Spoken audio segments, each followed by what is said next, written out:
Gym बोलली की भरपूर लोक दिवस रात्र येणार, वर्कआउट करणार, जाणार. त्यामध्ये भरपूर जण असणार, 5-10 वर्ष भरपूर एक्सपिरियन्स वाली लोक असतात, काही नवीन असतात.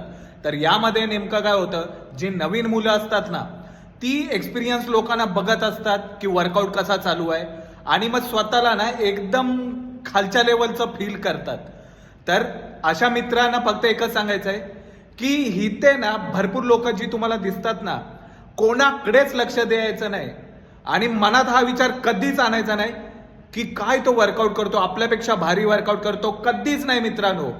प्रत्येकाचा इथे वर्कआउट वेगवेगळा आहे. आपापल्या परीने प्रत्येक जण वर्कआउट करतो. त्यामुळे ना तुम्ही कोणाकडे लक्षच द्यायचं नाही की कोण कोणापेक्षा भारी आहे, किती भारी वर्कआउट करतोय. स्वतःला कम्पेअर करायचं नाही. कारण इथे ना तुम्ही एक गोष्ट लक्षात ठेवायची, तुम्ही आज जी सुरुवात केली ना, तर कालच्यापेक्षा तर भारीच आहे ना. जर तुम्हाला वर्ष झालंय तर लक्षात ठेवायचं, ह्या वर्षी मी गेल्या वर्षीपेक्षा तरी भारी आहे, प्रोग्रेस केलेला आहे. त्यामुळे ना मित्रांनो, इथे फक्त एकच माइंडमध्ये ठेवायचं, इथे फक्त आपली लढाई आपल्यासोबतच आहे. इथे मी वर्सेस मी, बाकी कोणाकडेच लक्ष द्यायचं नाही. वर्कआउट करायचा, हेल्दी लाईफ जगायची मित्रांनो. बाकी कोण बोलेल, हा तुझा कॉम्पिटिटर आहे वगैरे लक्ष नाही द्यायचं.